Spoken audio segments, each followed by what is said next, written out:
All right, y'all. We are back for part 2. All right, now we're going to get into the thick of it. We've done a lot of backstory stuff. Also, one thing I wanted to add before we go into this last 4 weeks of prep, since I'm doing that back of the update, I also started posing early. And now, so I start like 16, 17 weeks out with, I only pose like 3 times a week. I do like a Monday, Wednesday, Friday when I'm back home. When I'm in prep, I do Monday through Wednesday and give myself a break on the back end of prep.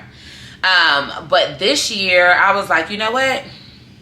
It's number 8, baby. Let's ride. Let's go ahead and do some things. Let's make it happen. So what I did was, instead of 17 weeks out, I started posing at 27 weeks out.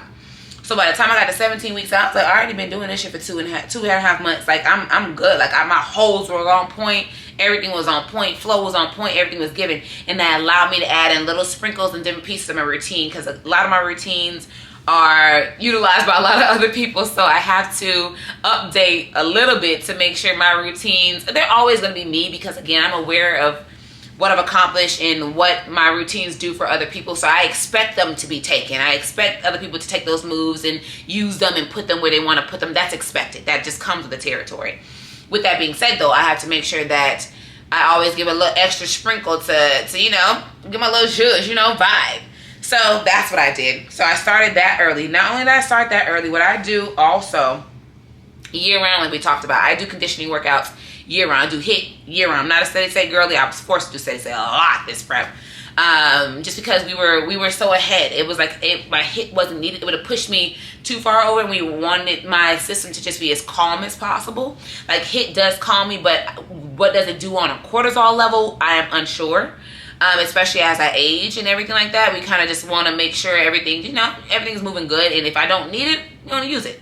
So it worked for what that time frame was, but when the intensity went up, it was allowing me to put the intensity in certain pieces. I did HIIT 3 times during the week, but everything else was steady state, just walking and arc trainer, just chill. Like it was great for my mental, because I was able to just kick, keep my joints good, keep my knees good, keep my hips good, because a lot of things just start to shift on me with my hips and my leg and the way my muscles tighten during prep. So all of that was really, really good for prep, and I kept my cortisol levels really low and just kept me just kind of like chilling, which was great.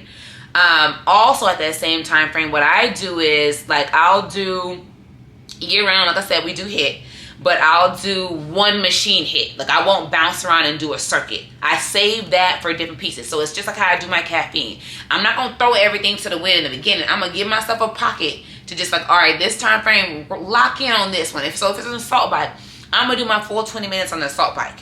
When it hits 27 weeks, I'm like, all right, let's go ahead and kick it up. Let's do Jacob's ladder, assault bike, elliptical, Jacob ladder, assault bike, burpee. Like get it hard. Like make it so extremely functional that you have to go into the level. Like it's still 20 minutes, but it's a different kind of 20 minutes. And so that's a key thing that I also did this year in terms of just leveling it up. So as you're noticing now, that's already like 5 things I've listed that I've done differently this year. And so if people ask me like, Sid, how do you get better? How do you get better? It's doing the same shit, just do it more. And again, doing the same healthy things, okay? Everybody preps differently, but for me, I stick to the things that are very functional, very natural, very athletic, very much just the type of prep I like to have. And so again, my enhanced athletes, you can take the pieces that work for your body, but this is going to be more so for like people like your retired athletes who don't have any injuries and that you're trying to work around. Like if you're pretty healthy, this style can work for you, but again, it just depends on, again, knowing yourself, what works for you. So those are all the updates of the changes that I made. One key thing that we definitely did this year, I found made a huge difference, is usually going into preps, I would remove my amino chem going because it would keep me so full. Like it kept me full, even not like the EVP, because the EVP is going to take you there. Like you're going to be bubbly. The amino chem kept me full, hydrated, because I had the coconut water the whole time. It had the EAAs and the BCAAs flowing, so my technical protein intake on top of my amino jack with my straight BCAAs and my food, it kept my protein levels really, really high. And so we found that my body loved that. Like I'm very protein sensitive, I'm very fat sensitive.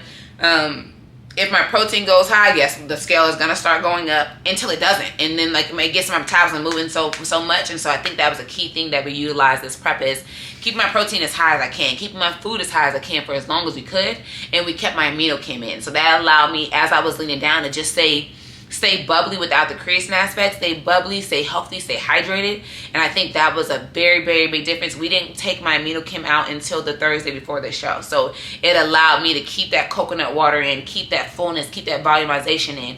And what I did is, with how I was able to take it close to show, is I switched to our natural amino chem. I have it, it's packed over there somewhere.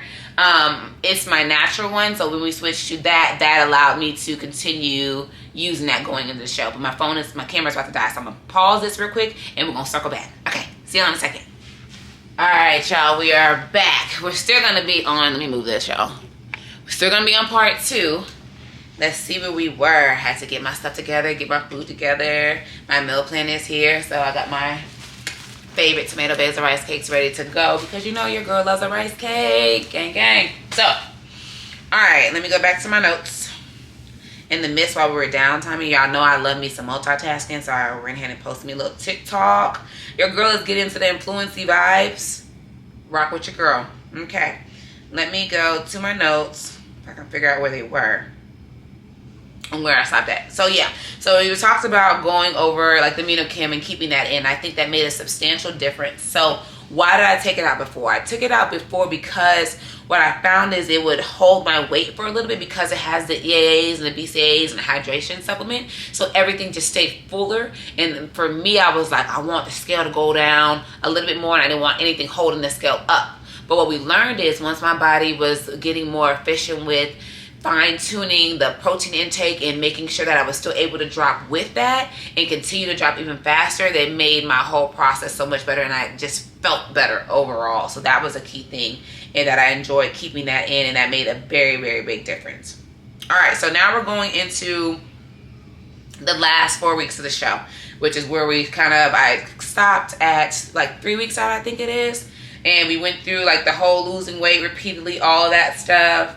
Let's see, I was 2 pounds lighter at 3 weeks out, almost about 5 weeks out. So yeah, so I that's why I noticed that my weight was kind of like dropping in comparison, because on my watch I'm able to go back to last year and the year before, as long as you've had the watch, and see what the numbers are, because I'm sometimes a number person. But again, we don't want to get caught up with numbers, but I use it as an objective tool to measure and scale kind of like where we are in relation to the other time frames of prior shows, to see just disregard the shits and giggles what the differences are. And so that was really cool to see, and to compare and just see like, all right, at this weight, I was like, yo, I'm actually way leaner. Like this 140 or 145 doesn't look like 150 at this point. Like they can be like just different numbers and just look completely different. And that was really, really cool. So let's go down. Let's see. I started dropping. So now, since again I'm retired, now before we go over weights, again, I never give y'all weights, but I know people are always curious, so I'll give more of a range. So generally, I am stage lean at that 142, 140 range. That's when I'm like pretty like lean. Glutes in, abs in, hamstrings in, waist in tight, shoulders popping, back in, all of that. Pretty much all of my fat is pretty much gone around that point. So I hit that point around 3 weeks out this year, which was really cool and showing me that we were just so far ahead. Now, as that went on, we had a food bump going in over 2 weeks out, and I think we also have to talk about the importance of muscle maturity and density as we age. And that was one thing we wanted to do this year, is add a little more density to my back. Because at the end of the day, like once you get to an elite level and get to the point where your physique is pretty much complete, you want to make sure you're staying in the realm of the category 1, but making sure that you're still keeping your baseline of your physique where it needs to be, and adding things that are going to be beneficial to you in the long run. So we were like, okay, let's add a little. After the show last year, we were like, okay, we can add a little bit more density here. Let's go for a juicier shoulder. So in terms of workout timing, what I did was I only have 2 shoulder days once we want to start kind of like picking up days in the gym. So generally year round, I'm doing 4 days. Real quick, hold on. Get my sister, check my spinach. Check my spinach. Thank you. I'm multitasking, y'all. You know how I do them. So I'm cooking my spinach in the rice cooker. So generally, what was I saying? Oh, muscle maturity. So I can't remember where I just left off, so we're just gonna kind of restart it. But anyway, the importance of muscle maturity is it's just time in the kitchen. It's like that tender meat where you just have time. And when you build it, I had a density in my back. That's what it was. But when you have that, the more density you have, it makes your quality of muscle just a little bit different without you having to have done something differently. So what I did was for my shoulder days, my 1 shoulder day that I do, usually do it on Fridays, that's a generally heavy shoulder day, but it's just basic movements. It's a lateral raise, shoulder press, lateral raise. That's it. Nothing complex to it.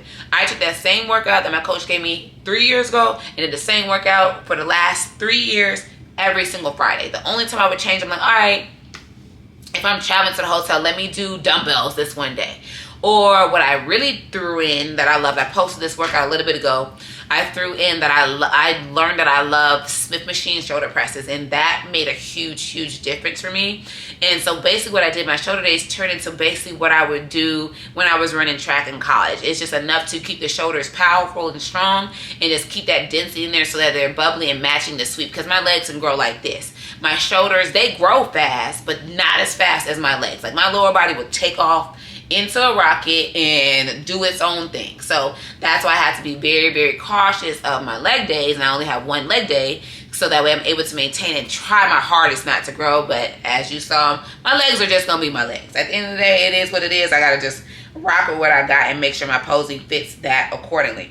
So also with the muscle maturity is it changes, just like I said, your look overall. So it makes you look even more crisp, because it takes time for that baby skin that I had when I first got on Olympia stage. I just turned 21. I think I was like just turning 22 because my birthday used to be that same weekend. There's a baby skin thickness, especially for a young black woman. It's gonna be just thick. Skin just gonna be thick. The collagen is just pushing everywhere.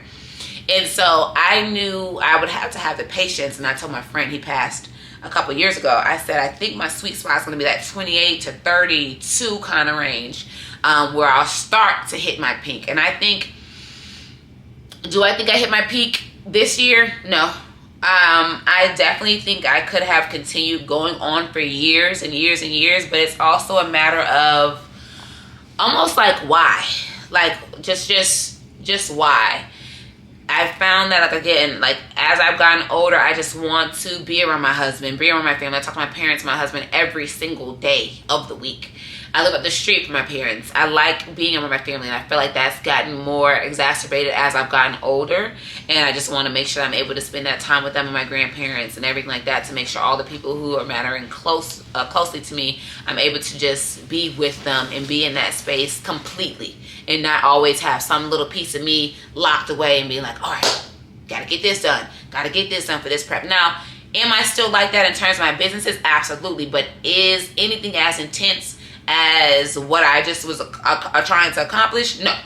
Or what I just accomplished? No. I can compartmentalize with the best of them. So that's one thing I've learned, and that's I've learned to master with the sport of bodybuilding, is just compartmentalization and just patience and letting my body do its thing, and being aware that, like, fortunately I did start early. This is not everybody's story. Fortunately I did start early, so I had time to let my body just slowly do what it does. And that, I think, that patience and that time definitely has helped me. So key notes, I had fruit the whole way. Another prep load, 2.2 weeks out. I try to note these as I was going. Let's see, scrolling on down. And even just thinking about, like, the vibes going into the show. Like, I would walk around, I would get, like, little butterflies in my stomach, because, like, you can just feel when something is just gonna go right. I'm very intuitive. I'm very empathic to an extent. That's why I have the boundaries that I have. I just feel things, so I can see when something is going to happen, because a lot of my life has been what can seemingly seem like a fluke to a lot of people, just a lot of, like, if I knew my whole life, like a lot of things that have happened and how people have entered my life, or how decisions have been made, or how just things have played out, has been very much destined for me. And if I were to write a book on it, which I may in the future, it's just pretty cool to see how everything goes. And that's why though I am so regimented, I'm also go with the flow, because at the end of the day, what I have seen for the last 32 years is everything will always work out for me. And once I keep believing that, and I've seen it day in and day out, and I have that to draw on, I continue to believe that, I continue to manifest that everything is going to work out for me. And so that's just a mindset thing, and how I just carry myself through life. All right, we're getting to the end of it, y'all. All right, so let's scroll on down. So now we're getting down into that 2 weeks out realm, and that's when we had to start playing around with food, because my food started going up. And so I've been doing so much research on the walking thing, like we talked about. And so what I started doing is every single time I ate more, so not necessarily on my low carb days, I did it somewhat because I still had to get my steps in. On my higher carb days, I made sure I would walk for 8 minutes outside every single day, or I would get on my walking treadmill if I'd already walked outside and got my vitamin D count, because I was like, I need 8 minutes of vitamin D every single day. And I found that actually helped with my circadian rhythm, and my sleep quality skyrocketed, my mood skyrocketed. It just was a shift where I could calm my nervous system down more just by getting outside. Like, I supplement with vitamin D. Oh, I gotta go back to that. So that makes a difference. Another thing too, one thing also, guys, don't be like me. So this prep was also different because this is the first prep that I actually got blood work done. Like, yeah, I'll get my like physician stuff, but you know, that's not, it is what it is. So I personally always thought that only enhanced athletes were supposed to get blood work. That is not the case.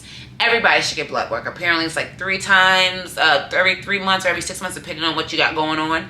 And so I got blood work for the first time, and I went to my friend. She owns a company. I'll have her on this YouTube too, so y'all can talk to her, because she does people from wherever, and I don't have to drive out to her. She just gets my blood work, watches it, and just kind of tells me what I need to do.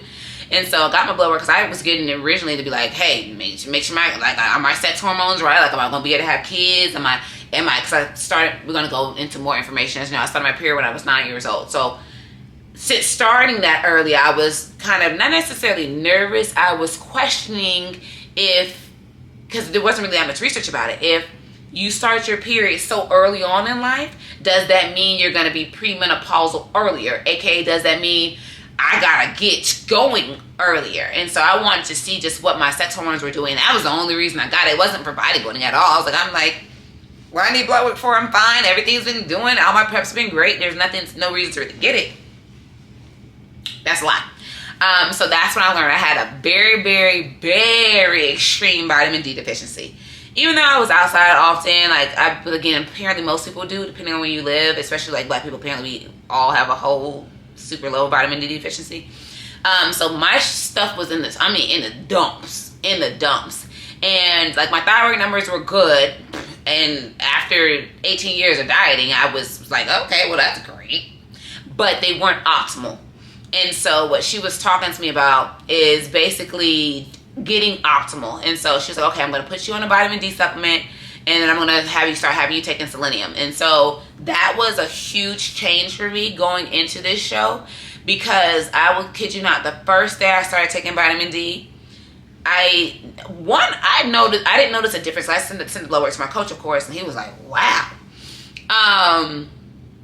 I didn't notice a difference, but I didn't notice a difference because my brain is such a machine that if it were fatigued or my body was fatigued, it didn't really matter because I was going to get it done regardless. So it's like, and again, we already talked about it, I don't put feelings with what I got to do. So it wasn't like, oh, I don't feel like doing it, I feel sluggish. I don't know. I'm finna get it done. I don't know what it feels like. I'm about to go get it. So I think that's the difference, because as soon as I started supplementing the vitamin D, kid you not, I lost 4 pounds the first week. My coach was like, what you do? I said, I just started taking vitamin D. And then my selenium came, the doctor there makes, it's like some naturopathic doctor in Georgia who makes it. So I started taking that too. And it just was night and day. And I think just honestly, just the vitamin D alone, but I think taking it for a long period of time. So by the time we started getting to the end of prep, I had been taking the vitamin D and the selenium for about 2.5 months. And so I think that's when everything really started rocking. And like I said, like 6 to 7 weeks out is when I decided that I was going to retire. And at that same time, that's when my body just started clicking.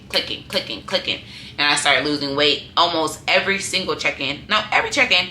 I didn't start gaining weight until we intentionally were trying to gain my weight at 2 weeks out. So we had the sleep scores, like I said, grounding for the 8-week walk. We started going into back-to-back high days. Energy was really, really good. Hunger was getting high. It got to the point, of course, where like you get the food sweats where like you're eating and you just start pouring. So those came in. What else? Again, 90 sleep scores. I think that's also a testament to my preps too, is I keep my stress so low. And I make sure I'm always, like, I always say, doped up on adaptogens, whether that's your rhodiola rosé, whether that's your ashwagandha. Y'all better be doped up on these adaptogens, honey. You need to be kumbaya, woosahing, because folks be trying to stress folks out. And I honestly, that's what I told my mom. I said, y'all can't stress me. Y'all, you cannot stress me, okay? You not gonna do it. So that's a testament to that. I take my adaptogens every single day, no matter what. Like, that's year round. So I make sure I'm always good there. I think that's also very just much a testament. I do pull my ashwagandha out because I used it more so for prep to make sure that my body is able to regulate its own stress a little bit more through meditation and even more natural ways without having to use supplementation. But when it was coming to prep, I made sure to throw my ashwagandha in there to get that extra help to make sure you really just pull it down and just relax and vibe out. So it also bumps my sleep scores up to like 90s, 85s, pretty much for the whole time. And by that time, we're going in 2 weeks out, I started getting back-to-back refeeds. Weight was staying the same. Body fat started dropping, but that's around the time I posted a video and everybody's like, saw it in my face. Like my fat just sucked out of my face, that fat cheek. So that dropped. Let's see. Let's see, what is this? Yeah. I think I talked about all of that. Enjoying the process. Yeah, and I think this whole time was just making sure that no stone was left unturned. So if I wanted to make sure my chiropractor was right or everything was right, I made sure I was really just digging into all the details. And while I was watching one of my shows, he said, greatness is a decision. When you decide to be unstoppable, you will be. And that was one quote that I really attached to the end of my prep to make sure that I continue just living the lifestyle I want to live and really striving for greatness so that I was unstoppable. One thing to note too is my digestion was probably the best it's ever been in my career, which is really, really good. And I think it's a testament to, I stopped doing my sugar-free sauces. Like, you can have sugar-free sauce, I'm allowed to have them, but I stopped them about 4 or 5 years ago. And so I don't even eat condiments unless it's a cheat day. I don't even, like, I got a Powerade back there, but that's just like to sip on them, just post-show because I like something cold. And I didn't have my aminos yet. Will I drink it? Probably not, because I just stick to just drinking my amino chem and my amino jack if I want flavor, and that way I get the BCAAs too. But I don't really do too many artificials anymore. And so what I've noticed is, like, just even with when my high carbs are day, my high carbs are day, Lord, my carbs are high on those days when we kept just bumping up food and back-to-back high days, it's just, I didn't even need to take like enzymes or anything for it because my system was just moving. It just was moving. So I think that was pretty cool. And I think it's a testament to just taking my probiotic DR30 every day. And so that way it's actually produced the gut bacteria that I needed. So that way it's breaking down the food for me. And my gut is just basically just functioning at a higher level. All right. So 2 days before the show, we weigh in every day. Started to prepare more food daily. New prep loads, back to back to back. Then we started going into 3 high days, multiple high days. And so by the time we got to 2 weeks out, it just was, I had back to back to back to back high days. 5 ounces, 6 ounces, 7 ounces, 8 ounces, 8 ounces, like every single meal, just carbs, carbs, carbs. So I kept losing weight. So we were trying to keep me again in that little realm of that 140, because you know, once we got to the final week, it was going to drop on down. So we wanted to keep me there so that I wasn't overly conditioned. So we were trying to just find that line. Again, it's one of those things about being early, so you have time to find that look and just see like, all right, if we eat this, what does that look like? If we eat this, what does it look like? Okay, if her waist is that. And the thing too is also with the coaches, it's for my coach, since my waist is so small, it's like, okay, her waist is still going to be small regardless, but how small can we keep it while everything else needs to fill out? Because my legs come in super detailed, and again, but you don't want them like super shredded, so we have to fill out enough to where there are lines, but the conditioning is not overly done. So that's the key thing of just filling up properly and making sure everything is going how it's going. But to be able to eat that much food, I had never seen anything like that in my life. Like for my low days to be what my high days on show day used to be was surreal. And that's the first time we were in culture looking like, yo, we never been ready this early. So it was cool, but it just made the prep so much easier because I was like, all right, I'm getting another high day. I'm getting another high day. Ooh, my energy is good. Ooh, I'm feeling great. Like it just was so stress free. And I think I always tell people, they say like, okay, how are you calmer on stage? I'm calmer on stage when I know that I'm presenting my best. I'm calmer on stage when I know I did the work in order to get here. I'm calmer on stage when I know that I am ultimately prepared to my maximum capability and there's no other stone I could have done. There's nothing else I could have done better. And I think that makes a huge difference, and that allows you to have a calmness on stage where you can go out and be like, I'm finna show the hell out. And that just really, it was a testament to that. All right, so we get 10 days out. I was about 3 pounds away from last year's stage weight, which was crazy cool, with more food. Still drinking 2 gallons of water. I drank 2 gallons of water all the way through. We went down to 1 gallon on Thursday, and that was, ugh. But no cotton mouth, no nothing. I'm always still internally hydrated. We got our electrolytes flowing and all that stuff like that, but that's the lowest. We went 2 gallons the whole time, even when we were eating 3 to 4 pounds of carbs a day. So that was really cool. Scrolling on down. Yeah, so again, we ended up doing 5 back-to-back high days. We dropped down for a couple of days, and that was pretty much it. And it was just cool to just keep going. Some people's last weeks, I'm not used to saying peak week, but we just say peak week because that's what y'all call it. They kind of rest.